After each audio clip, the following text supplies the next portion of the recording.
And I'm starting that recording now. For those of you unfamiliar with the recording process, you should receive a copy of this webinar in your email within, I believe, 24 or 48 hours. Again, my name is Clay. Feel free to say, "Hey, Clay," when you guys call me. That's what everybody says anyways. My last name is Barbera, and my phone number there, 928-282-2069, is typically the best way to get a hold of me. Today's class, Corel with Wilcom, back and forth, is an excellent class, and we've had a good response thus far on the topic, in that so many of us may be completely comfortable in the world of digitizing, but slightly less comfortable in the world of graphic design. And going back and forth between the CorelDraw and the Wilcom is going to really, give us some strength in the abilities of, especially when we start to get into some of the details and editing of the embroidery, and even in the reverse direction. I mean, there's a lot of things that we can do in Wilcom that'll give us some really neat effects, etc. there on the CorelDraw side of the program. Something I've got a good response with in the past is actually bringing in a graphic and starting from scratch within my webinars, and I'll be doing that in today's class also. Following the topics, as you can see listed there just below my contact vitals, I'll be following these as closely as I can throughout the class. And if time permits, we'll be getting into some a little bit more intricate and advanced topics as well. First and foremost, in our Corel Workspace, there's several things that you guys need to be comfortable with, and you need to be very comfortable with. And I'll just start with these before we even dive into any of the intermediate topics. 95% of you are going to know these first few topics that I'm going to go over. Please just bear with me, and I'd be happy to get into more detail here in just a moment.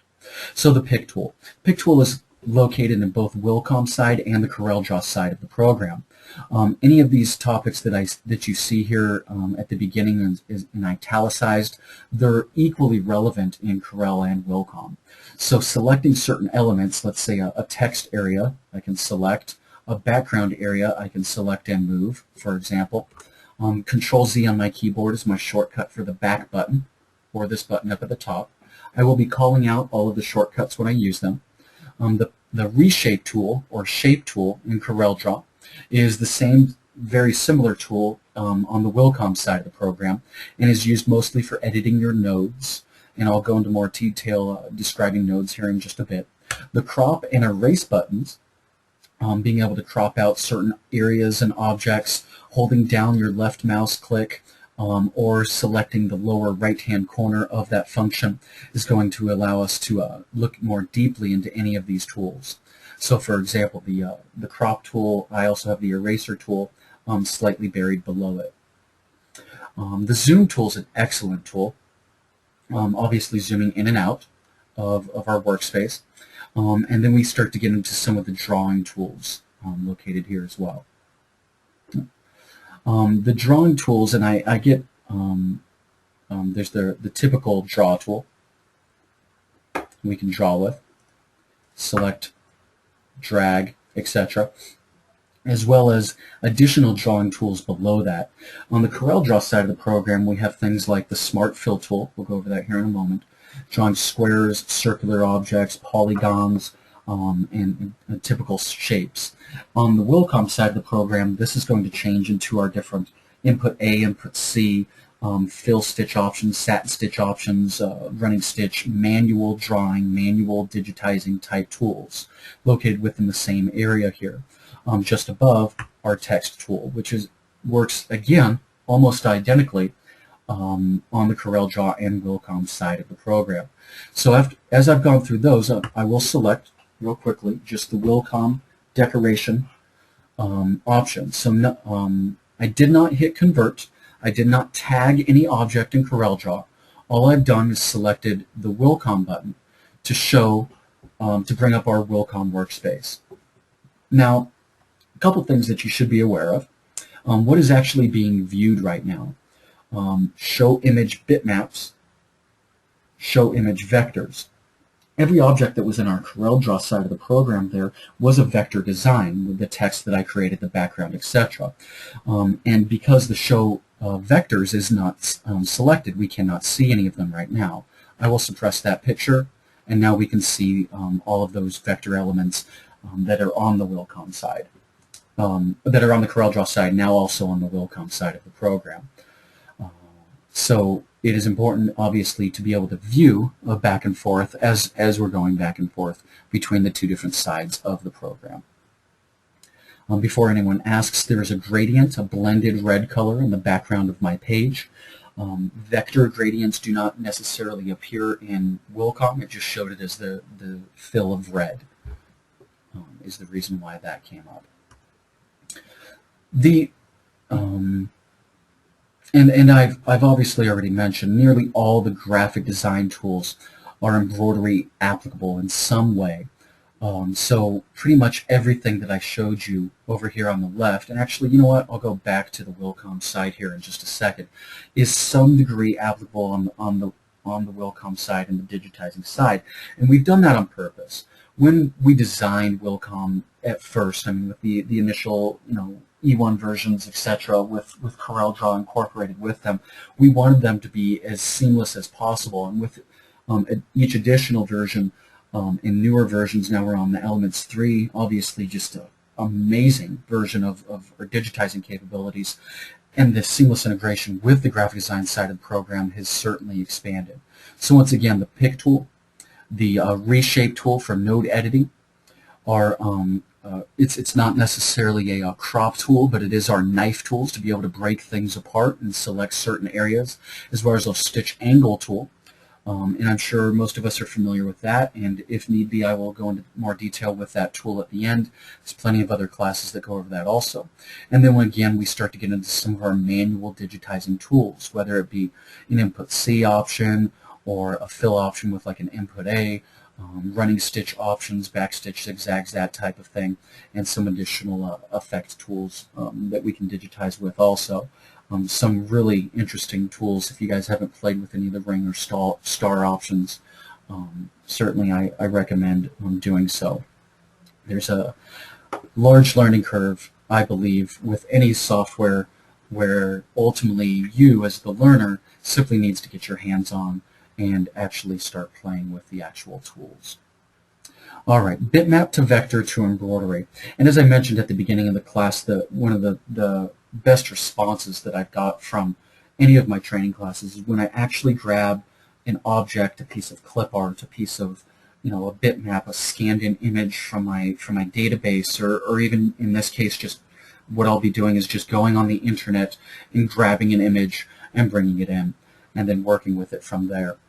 You'll also all notice that on the right side I have kept open the CorelDraw dialog box of the object properties. I did this on purpose because as a default on the Wilcom side of the program we also have our object properties, and this is just another way that I can express the parallels of selecting a specific object in CorelDraw or Wilcom and the object properties changing and adjusting for what it is that we might want to adjust with that object.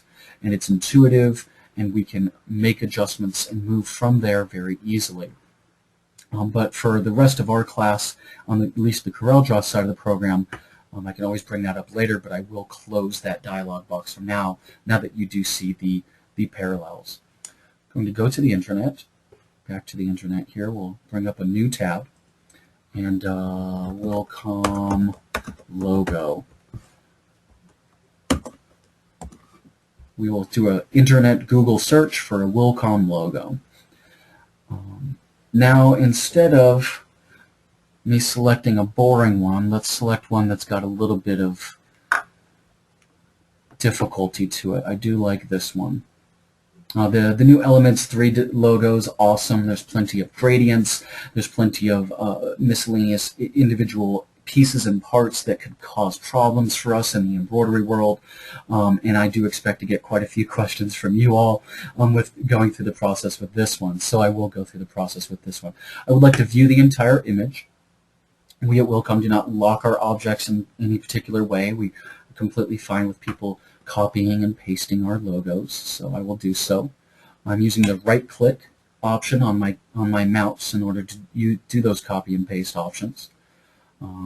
As a default, CorelDraw brings in bitmaps at 72 dpi, dots per inch, even though on the web page there you can all see that it was much higher than that. I think it was in the 1,000 Yes, it was over 1,000 DPI was the image that I chose, so some decently high resolution, certainly. Going to decrease the size, which increases the dots per inch. Move this object over to the right and zoom in. I am prepared, just so everyone realizes, if along this path, I obviously have quite a few programs open, including the recording software as well as the GoToWebinar software. If I get stuck any point along the way, I will bring up a different file because I did test this particular bitmap earlier, just so that you guys know what I'll be doing if there's a glitch or anything. So, and I just use that disclaimer because I have so many programs open, and this is a very high resolution image that we're working with. First and foremost, everyone's going to realize, and if I haven't got the question already, I haven't looked, hey Clay, the background behind this is black. While on the internet it's white. It's a white background, and we actually want the clear or the white background when we're bringing images in from the internet. Easiest way to get rid of this is actually to remove that black by using the bitmaps tool and the color masking tool. I've gone over this in previous classes, and I'll go over it quickly again now. Once again, if anyone has some intricate or more detailed questions, you can always email me or just type in the questions or the chat dialog there on the right within the GoToWebinar. The bitmap color mask option allows me to select one individual color and remove that specific color from my bitmap by either selecting the color or using my eyedropper tool right here. My cursor is turned into an eyedropper. I click and select the color that I want to remove, and I can increase the tolerance that I'd like to remove of that color. So as an example right away, I'm going to bump that all the way up to 95% tolerance, removing everything that's black up to 95%. Doing this on purpose. We're going to lose much of our gray. I'll click on Apply, hit OK, and we've lost quite a bit of the gray. We've even lost the entire word of Wilcom. So we don't want our tolerance in this instance to be 95%. I'll go back one step by hitting the back button, and I'll decrease this down to 75%. Let's try that. Oh, still too much. I'll go back one step. We'll bring this all the way down to around 50%. Might even have to go lower. Actually, that looks pretty good. Hope I don't make anybody dizzy. I'm using the wheel on my mouse to zoom in and out. I think that's pretty good. I've removed most of the black, only leaving a bit remaining, because again, we don't want to lose the dialogue of the word Wilcom, or the Ilcom portion of it at least. Many of you are anticipating some problems with the gradients. I actually am not anticipating problems with the blends of colors within the logo because I have awesome software called Wilcom. Anyways, the next step after here is we have a couple options. For those of us with the bitmap to vector auto digitize option, we can certainly take this tool, this option that we have right now. I'm going to duplicate it, move it over to the side. We'll select the first one, and I do have the Auto Digitize Bitmaps tool, so I will hit Convert, even though what I'm looking at, View, Wireframe, is a pixelated image. As you can see, the difference between the vector images over on the left of my text and my outline for the class, and the pixelated images that we've brought in from the internet, and then removed the color masked the black background. So I'll go back to View, view it as enhanced, and I will hit Convert. So for those of you without the Auto Digitize Bitmap function, drop me an email, contact us at Wilcom. We'll let you know how much that little upgrade is going to cost you. It's an excellent tool. It takes a little bit of juice, but you could see can certainly be a time-saving tool with just a click of the mouse. I can certainly go in here from now, make some edits, make some changes. I definitely have the Wilcom logo that's turned out nice. There's a few pieces I may want to delete, a few pieces I may want to redraw, but wow, what a difference that makes. And that tool with a couple of the other tools that I'm about to show you guys, if you do not have this one, using both is going to give you such an advantage in especially time-saving advantage of your digitizing options. So I'm going to I can no longer see my bitmaps, so I click the Show Bitmap tool. I'm going to select the embroidery that we have on screen from the Auto Digitize Bitmap option and drag it down below so that we can see both. Now this is a technique that I've learned being a graphic designer to always keep more and more on screen. I do this up to a certain point where I can obviously see that it's slowing down my computer and the program because of it. But for the most part, you can keep multiple versions of the same image on the same workspace over and over and over again. And it's much easier to go back and forth, that type of thing, between the versions because it's sitting right next to it. Now with CorelDraw 6 and the Elements 3, you can actually edit, undo, Control-Z, or hit this back button up to 150 times.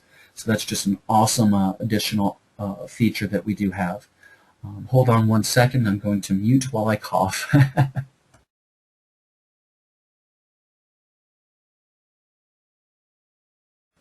All right, there we go. Feel much better now.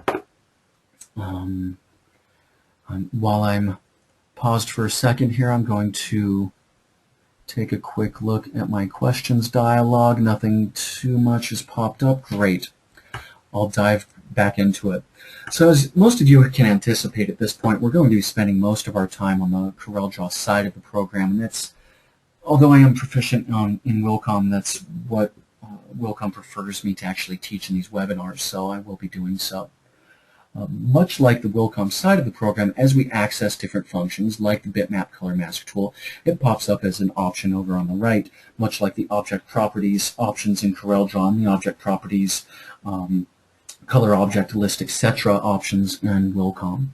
Now that we have this second bitmap, I'm going to go into it one step deeper. Something that I recommend everyone tries and gets at least a little bit familiar with is converting those bitmaps into actual artwork, intelligent artwork, or vector artwork is what we call it.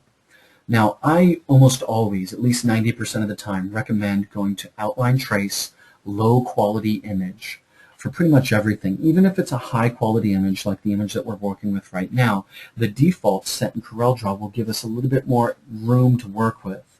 And I've even created my own shortcut for low quality image edit bitmaps because I use it so often. So with that second bitmap selected, I have selected the low quality image bitmap to vector trace tool. It decreased the bitmap slightly in order for it to ultimately fit in the Corel Power Trace tool. Now Corel Power Trace comes with all of your versions of CorelDraw. We at Wilcom don't believe in giving you partial programs, so when you get the CorelDraw with your purchase of Wilcom, you got the whole CorelDraw graphics suite, which means you didn't just get CorelDraw, you got the Power Trace, obviously, you got the Corel bitmaps and photo editing tools, as well as there's quite a few additional tools that you've actually received on top of your CorelDraw, not just the draw itself. So there's additional tools in here. So what you're looking at, the way mine's split is before and after. At the top, we can see the original bitmap. At the bottom, we can see the traced elements here. Now I can increase and decrease the amount of detail that it's tracing into vector with this dialog box here. The smoothing and the corner smoothness allows the program to make additional assumptions regarding the edges and the lines inside of the graphics. I'm going to leave it at default for now, but I will make one adjustment just from my experience. I can see there's far too many colors in this image, especially in these gradient areas. So I'll select the second tab in the Corel Power Trace area, and I can see that CorelDraw sees that bitmap to vector as having 53 different colors. Now, none of us have a 53 different thread colors options, so I'm going to decrease this down to, let's go 12 and hit enter. Now, some of us have more, some of us have less, but 12 is a nice round number. You can see within the tracing area has decreased a lot of those gradients, a lot of those blended areas where we had 4 or 5 different colors. Now we only have 1 or 2. And this is going to give us, still keeping the graphic itself, the graphic elements, but giving us, a smaller gamut of colors to work with. Going to hit OK. Yeah, I'll hit OK here. We'll give it a second to think. and we'll let it actually run through the trace. There we go. So now what we're looking at is a default, just like converting vector to stitch or bitmap to stitch, and it places the stitches right exactly on top of where the original image used to be. CorelDraw does the same thing as Wilcom, and back and forth obviously, is it's placed the new vector that we've created directly on top of that bitmap.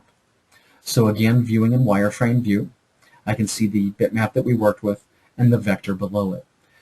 For the rest of the class, or for the majority of the rest of the class, we're going to be working with this vector and moving on from there. So this vector image, as I've selected it, is all one image. First and foremost, I would like to ungroup that image so that I can access individual pieces of it now. From here on, if I go a little fast, again, I apologize. We do assume at least a beginner intermediate level with these classes, but we're always happy to answer questions via email. I'm always happy to answer questions. You know, if you were to give me a quick phone call, really, I'll pick up and say, hey, oh yeah, I can explain that to you real quick.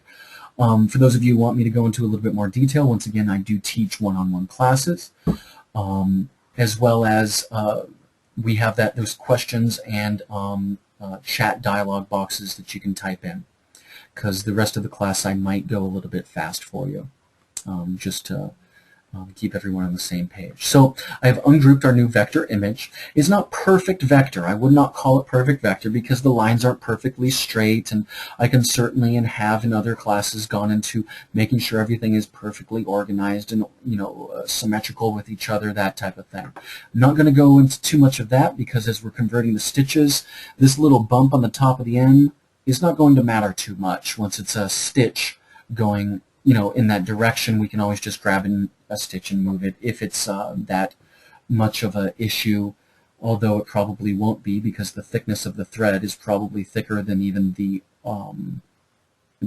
bump on the top of the M, for example. I'm going to view this back in the enhanced view so that we can see the colors and you can see why I'm going to change a few things here. First and foremost, there's a few things with the Wilcom logo that stand out to me. We like our Wilcom, or W, to be a little bit more 3D, so I'm just going to select that area, delete it. In doing so, it has completely erased, so we're just going to see the white substrate or the background where that W would be. If I were to sew out that W, I would probably want to put it back and make sure that it is white by selecting one of the color palette whites on the right, or choosing a white that's already within our design. So for example, there is no white in the design, but as an example, if I wanted it to be a blue, I can select a different area. In the particular design, I don't see any white. I'm looking. No, okay, that's fine. So I can either select a new color on the right. Now I'd prefer not to do that because it's just adding that additional. We're not at 12 colors, we're at 13 at that particular point. But let's say I select that blue, I can always drag and drop that blue from the bottom. So in our example, we're going to delete. I'm also going to get rid of any small elements that we don't care to digitize, that we don't care to work with at this particular point. I do kind of like this little bit of shadow gray that's around the large 3, the elements 3, but zooming in, I don't think I want to add just a few stitches here and there. They might just conflict around some of these smaller letters, so I will select and delete those. Let's see if we have any more. And delete that and that. Don't need that little bit of shadowing there necessarily. A couple other things I would like to do, and again, excuse me if I go a little fast, so I'd like to make the entire W around the Wilcom the same red. So select that red at the bottom, drag and drop it into the additional red so that it is all one single color. I also have the ability to select both of those reds by either marquee selecting, as I'm doing now, which is drawing an invisible line around the two objects, or clicking on one, holding down Shift or Control, depending on the circumstances, and clicking on the next. By the way, again, I hate to sound like a broken record, but it's so relevant to this particular class. Much of what I'm showing you today on the CorelDraw side is completely applicable on the Wilcom side. So you can marquee select, or select one object, hold down Control, and select a second object on the Wilcom side of the program also. And you can do so with your digitized objects, or your vector objects, or your bitmapped objects, or a combination of all of the above. by holding down that Control button and then selecting the second object. In CorelDraw, when we have more than one object selected, we have a different set of options. This is kind of a cool thing that I'd like to show you all. Go here, select those. So when more than one object is selected in CorelDraw, I think I have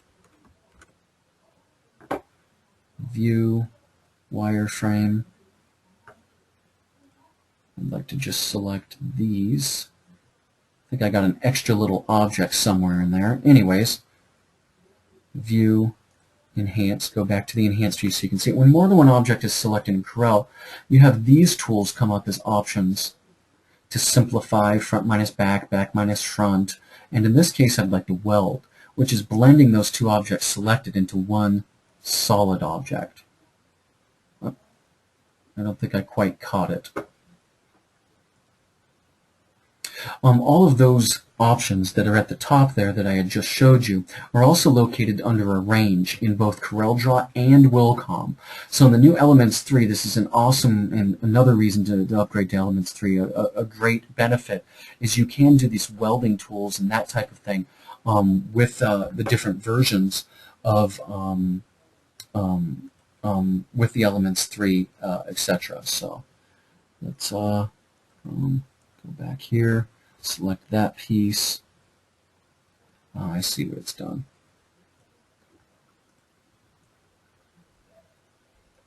And weld. Alright, now that we've welded, this should all be one solid area. That it is. Okay. A few questions. Let me continue a couple more steps with that. I might answer those questions in the next couple steps, and then I'll hit those up. So I'll do the same tool. I'd like to weld both of this. I would not like to keep the shadow in the CorelDraw hot air balloon here. I'd like to select both of these, or even the whole bottom piece as well, and weld those together. You can see how it's one solid object now at this point. Let's see. I would also like to make a consistent color with the word with and with the word Corel down here at the bottom. Easiest way to do this is select the color that I would like and drag and drop from that bottom right hand corner that I just showed you guys. Oh, sorry, zoomed in too fast.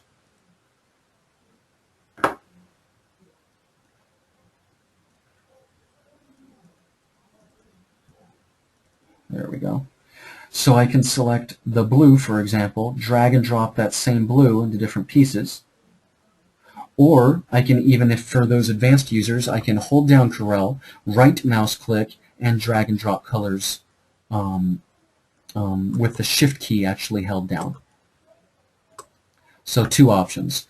I can literally drag a color with my Shift key, or I can select the color and drag from the lower right.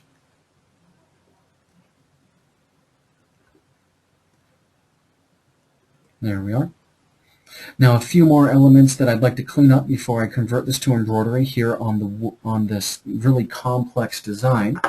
And we'll spend a few more minutes here on the CorelDraw side cleaning up these vectors for those of you who want to see embroidery a little bit more. There's a few pieces here I would like to fix. This yellow line, I'd like to keep that actually the same color as this, so I will drag that here, that piece next to it, so that we have consistency there. Yes, I do have the option to select both of those and then weld them. By doing so, I will increase the likelihood of the auto-digitize functions inside of Wilcom to see that as one group and digitize it as one fill area instead of two fill areas next to each other of the same color. Depending on how close they are in the size, Wilcom might just do one fill anyways, but I'll select both and then I'll hit weld. I selected both again by selecting the first one, holding down Shift, and selecting the second.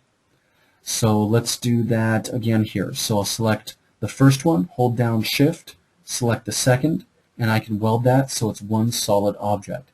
If I prefer that to be the blue from the same blue box up here, I can select that blue box up here, grab that color, and drop it right back in there.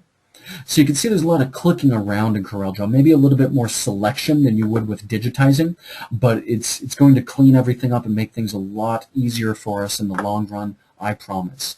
I'm going to select that object and again hold down Shift, the object next to it, and weld. Now see what's going to happen when I do that. It created the whole object as the second color. So for example, dark blue, Shift, click, light blue, weld, light blue, second color. And you know what? I think green here would look really good too. So second color. So by not just grouping these together, these sides of the boxes, if you will, by actually physically making them the same, and not just making them the same color, but by welding them so that the program sees both of them as one solid object, where it's going to digitize much more efficiently also. And as I finish this up, I'm going to hit some of those questions. I know we had a few come in there just a moment ago.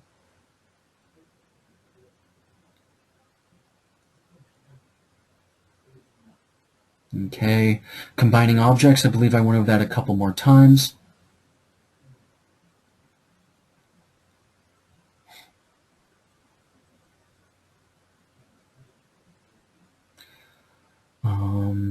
Trista, if I did not address your question in detail, please let me know at the end of the class and I will go over it again.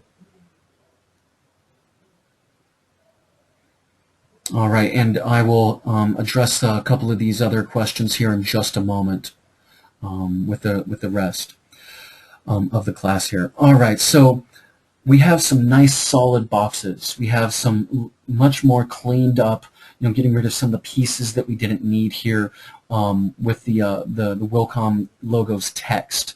I think I would actually prefer to select a couple other pieces here and make a couple other adjustments, and I'll point those out and explain why. For example, the word CorelDraw, though I did blend all of those into the same color, I did not actually weld those. And I would like that whole area to be one solid object. So I'll zoom in and I'll go back a step by hitting the back button. You can see those lines. CorelDraw shows us these lines, even though they're perfectly, we could zoom in forever and it's still connecting and touching there. CorelDraw still wants to show us that it is two objects by giving us that real thin white little line there. I'll go forward one step back to when it was welded. Those lines disappear, so I know this is all one object. I can also test that by selecting it and making sure that it is ungrouped all the way. I cannot ungroup anymore. I'll do the same with the word with,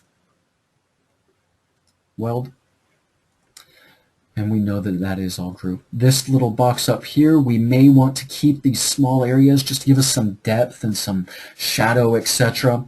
To the particular design. I am actually going to do that, even though because they are so small, the program may auto-digitize them as a satin stitch instead of a fill like the rest of the boxes. But that's fine. I'll just show you how to quickly make that change. No problem there. To address another question, even though when I zoomed in with some of the blue letterings and you guys can see the edges are not perfect, they look a little jagged when we really get in there so close. Again, when we digitize this, it's going to be such a minute difference that the middle of the zero or of the O and Wilcom and Corel, for example, aren't perfect. It's not going to matter. I mean, the difference is going to be so minute you're not even going to be able to tell when it converts to stitches, because with stitches we're looking at things like actual holes in the substrate. We're dealing with things like actual pole compensation. It's going to make up for a lot of that. The pulling of that substrate once you put all those holes and all those pulls of the thread back and forth. Plus, just the thickness of the thread, as I mentioned earlier, is going to cover up a lot of that areas. Now, I'm going to duplicate this vector. Control D once again. Drag this down below, because the result that we're about to get is not the best result. And I'm going to point out why here in just a moment. I'm going to select the first one that we did, and I'm going to hit Convert. You guys are immediately going to see in the text is not going to be beautiful. It's not going to be as good as we'd like it to be, and we know that Wilcom is capable of auto-digitizing the text that's actually in this logo that we pulled from the internet. So I did this on purpose to show you guys the difference and to point out a couple more key features that I'd like us all to be comfortable with on the CorelDraw side of the program. So let's zoom in. Not terrible. I mean, for auto digitizing, I mean, that's just, you know, that's a 9.5, you know, compared to a lot of the other programs that I've learned and such. I was correct in anticipating at least two really small elements did auto digitize as satin. So we can easily select those, go into our object properties under fills, force that to be a tatami fill, and we'll do the same with the other. Just a quick note for those of you who aren't aware already, when it was a satin, I'll go back a step, the stitch directions, hitting the reshape tool. You can see the stitch angle dialog there at 170, 167, 154 with that satin. When we go forward and move that to a tatami is only going to have one stitch angle with all of the others. But when it's a satin that has multiple stitch angles, converted, forced, that we manually converted to a fill stitch, that's when it will have multiple stitch angles. It's going to keep that intelligence all throughout. So for example, it shows with this below dialog, this red, a consistent stitch angle because it shows a tatami the first time, and it shows a 60 degree. All right. Now, I'm going to touch on the parts that most of us are going to be concerned with, which would be the text. I mean, we do so much text. I mean, everything we do is, almost everything we do has some degree of text. So I'm going to touch on that and hit a couple more topics with the last 8 minutes before we go into questions. So first, why did the text not turn out as beautifully as I'd like? Why did the text, turn out, kind of jumbled and that type of thing? First and foremost, I'd like to point out the beauty of this text area here. I mean, there's probably 8 different colors in there, and the satins that it shows, not too terrible. I mean, we might go in here and change a couple stitch directions, and if we really want to get picky, we can redraw a specific area, but for the most part, this just did a gorgeous, gorgeous job. I am going to turn off the vector behind the embroidery, just so we can see the embroidery a little bit better, and I'm going to select the worst area that I can see, which is the bottom of this E, to actually change. So with our reshape tool, I can change our stitch angles and I can change our nodes to adjust those stitches that way. I hit Control Z or Edit Undo there to put that back, by the way. What I think I'd like to do instead is show you guys how easy it is in Wilcom to actually use some of these manual tools. So we can actually go in and I can choose like a manual, let's do an input C, right? So I can manually adjust, do a satin stitch column right here by choosing input C and decreasing my column width down to, well, not 0.2, we'll do 0.8, 0.08, excuse me.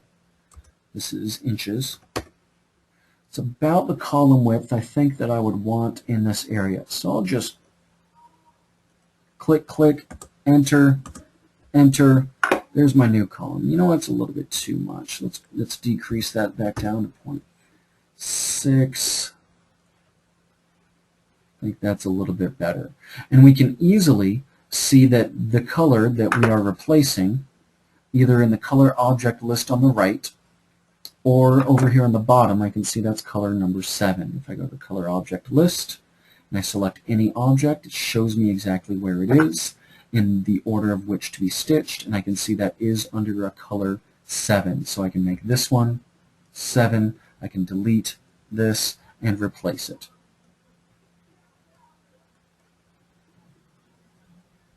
Keep in mind, if you're adding manually to any stitch area, it's always going to place it at the bottom or at the last objects to be stitched.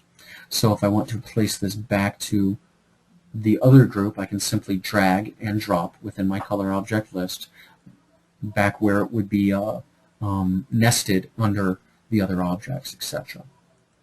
So hopefully I was able to answer a couple questions there with that sequence. So a little bit of editing, a little bit of Wilcom editing. I won't go into too much detail there. There's plenty of classes that will teach you as much as you want with editing here in Wilcom.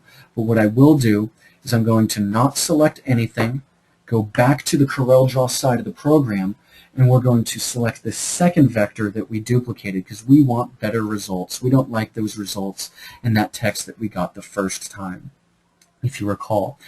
One of the best ways to get better results is to tag and actually assign a specific and give the program more information before it does those, quote, I say auto-digitize. It's not really auto-digitizing. It's highly intelligent, highly programmed algorithms into extremely advanced software tools. You know, that's what this is. I mean, auto-digitize was applicable when it, 5-6 years ago, when it just kind of basically made an assumption. Nowadays, it's so smart. It makes such a great choice. It's a lot more than that. For example, I can select the Wilcom section here and point out tag fill as turning satin and select that. I've now tagged that particular area as a turning satin stitch. I will do so with the word Corel. You can see that button is now depressed or selected, has that orange around it. And I will do so again here in a second with the word with also. I'm basically telling the program very specifically that I would like to it, when it digitizes this area, to digitize it in a very specific way with a turning satin tag. Something else I'm going to show you guys real quick here is, as I might be happy with the editing that I've done with the vector parts of the blocks at the top here, I don't necessarily need to re-digitize these, so I can just select them and delete them. I always have those bitmaps to look back at if I need to line things up later.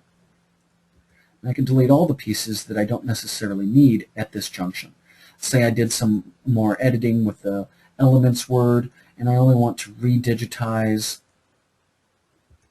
these two sections that I have now tagged as turning satin lettering, and hit convert. It is bringing those objects selected over to the Wilcom side of the program, digitized accordingly.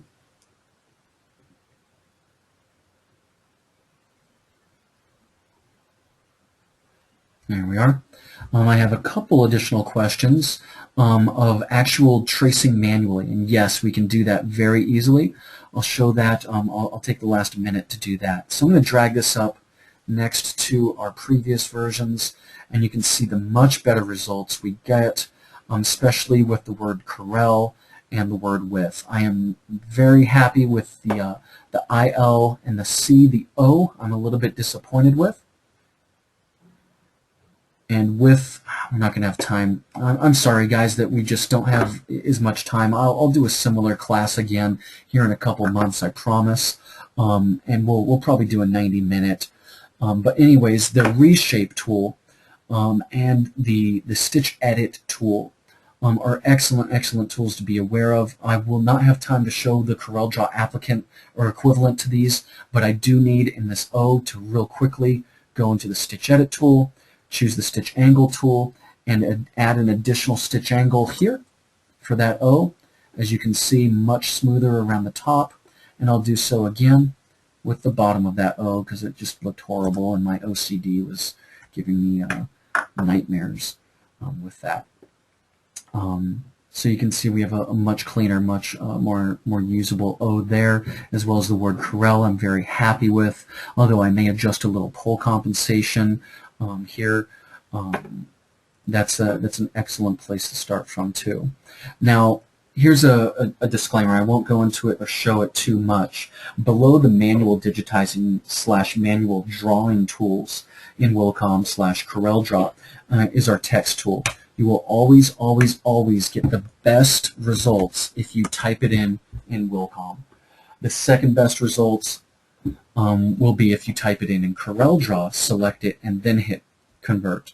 The third best results are going to be if you have just those lines and then you tag it as turning satin and hit convert. The worst results are just those lines and you just hit convert.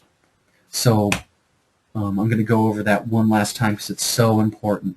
The worst text that you can ever have in CorelDraw / Wilcom for embroidery is a traced in vector area that is just that. It's just a traced in vector area that's supposed to be words, and then you convert it to embroidery. The second best result that you can get is that traced in vector area, but then you tag it as a fill turning satin. Tag that fill as a turning satin. You get a little bit better that way. The third best you're going to get is if you choose that text in CorelDraw, type it, select it, and hit convert. But always, always, always, the most beautiful digitizing results you're ever going to get, and you know what, I'll even say it because we have Wilcom, and we are Wilcom, the most beautiful digitizing results you're going to get with anything is going to be if you type it in Wilcom. And Wilcom's also going to have, you know, those sizing options, much better sizing options for you, that type of thing. You're going to have the small options, etc., and getting much better results there. All right, for those of you who want to manually draw, let's say, for example, the bottom of that E that I thought was just horrible, and I did my own manual satin. Let's say we just wanted to, you know, I'd rather just draw that. Yes, you have manual drawing tools here as well, buried under some of the other tools that you can work with. There's quite a few to choose from.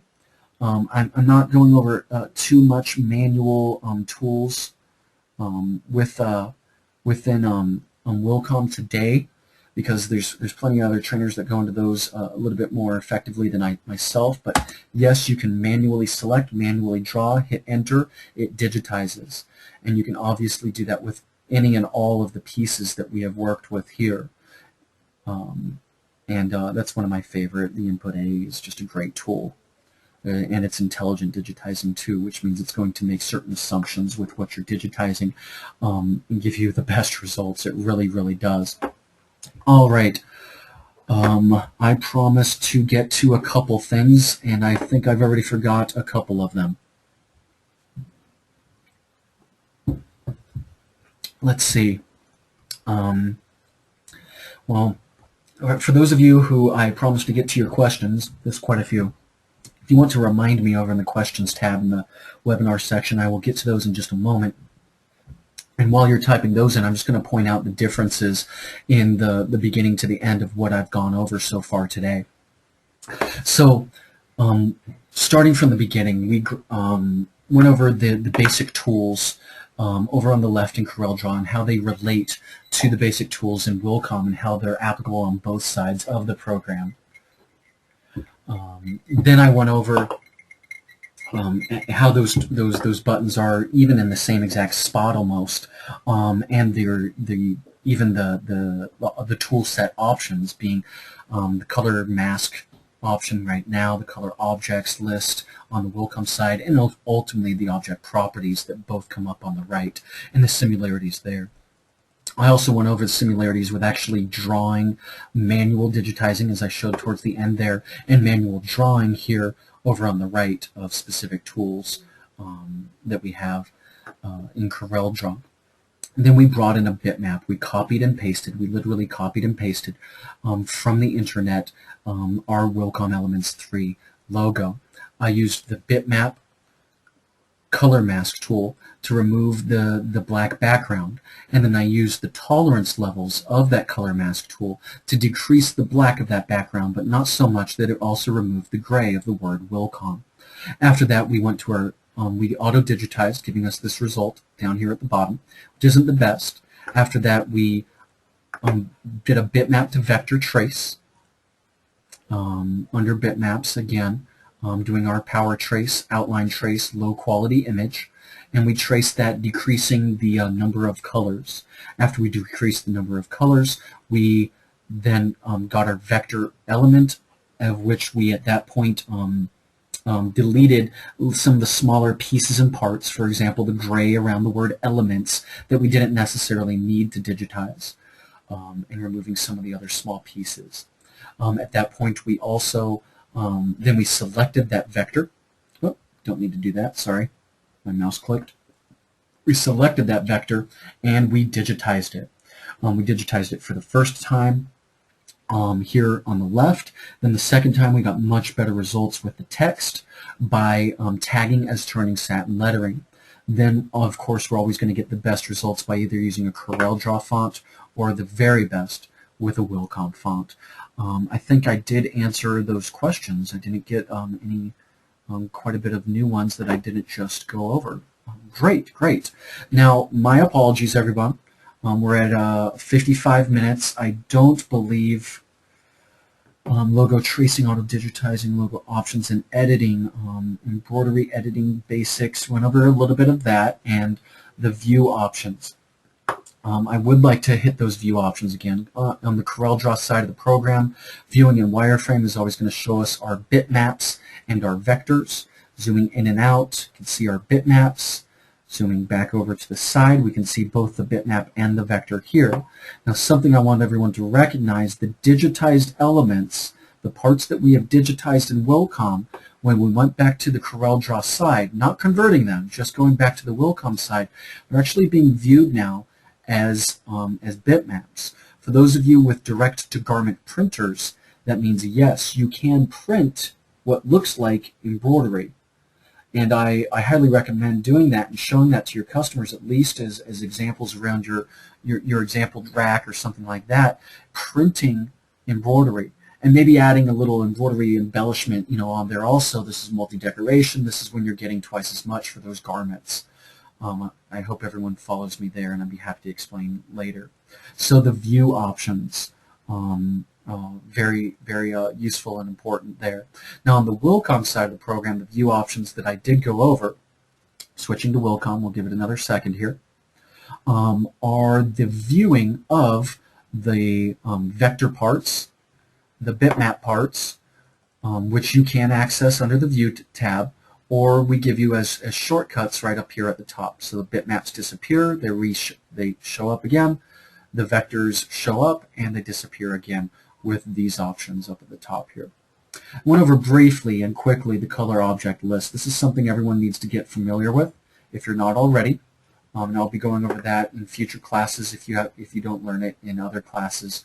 Or again, I can always do that in a custom class with any of you. And yes, Trista, yes, my name and everything. I was just going to wrap up with that. My name is Clay, C-L-A-Y. My last name is Barbera.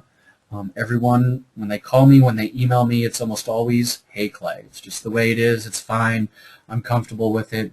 Hey Clay, I got a question for you. It's just the way that is. My contact vitals are on screen now. You can reach me at 928-282-2069. That's forwarded to either myself picking up, one of my colleagues picking up, or forwarded to my cell phone. If I don't pick up again there, you can certainly leave a message and I'll get back to you as soon as possible. Quick questions. I'm always happy to answer quick questions. All of you own Wilcom. We appreciate that.